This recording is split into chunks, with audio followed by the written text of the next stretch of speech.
اسلام میں جنگی قیدیوں کے علاوہ بھی کوئی قید یا جیل خانوں کا تصور ہے؟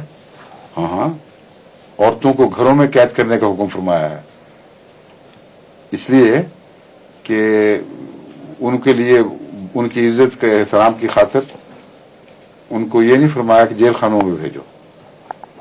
اور بس جو مغربی دنیا ہے اپنی لا علمی کی وجہ سے اس کو ایک وحشیانہ حکم سمجھتی ہے، حالانکہ انٹرنمنٹ گھر کے اندر ایک بہت ہی اعلیٰ درجے کا اخلاقی حکم ہے جس کو یہ اپنے معززین کے لیے استعمال کرتے ہیں. جب پولیٹیکل لیڈرز کو قید کرتے ہیں تو کہتے ہیں ان کو انٹرنمنٹ کی سزا دی جا رہی ہے، تو وہ انٹرنمنٹ موجود ہے. دوسرے حضرت یوسف کے ذکر میں بغیر کسی جرم کے بھی ایک جیل قائم تھی، وہاں جیل میں رکھا جاتا تھا. جیل کے نظام کے خلاف قرآن کریم نے کچھ نہیں فرمایا.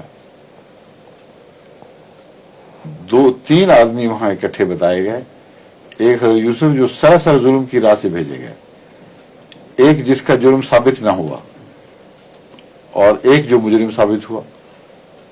وہ تینوں جیل میں رکھے گئے تھے.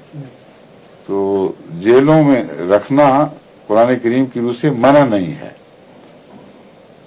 بلکہ بعض جگہ تو واضح طور پر ہے پھر اس کی اور کیا سزا ہوگی سوائے اس کے کہ جیل دیا جائے، یہ ہو یہ وہ.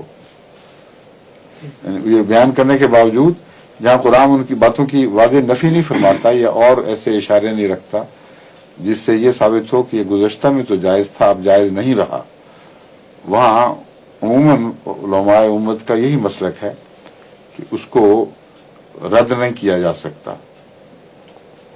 جہاں تاریخ کے حوالے سے ذکر موجود ہوں لیکن قرآن کریم کی کوئی نص صریحہ یا اور کوئی نص صریح کے علاوہ کوئی اور اشارے جو واضح ہوں مگر ہوں بے شک اشارے ہوں، اس مضمون کو ختم کرنے کا اعلان نہ کریں، اس وقت تک وہ جاری رہتا ہے.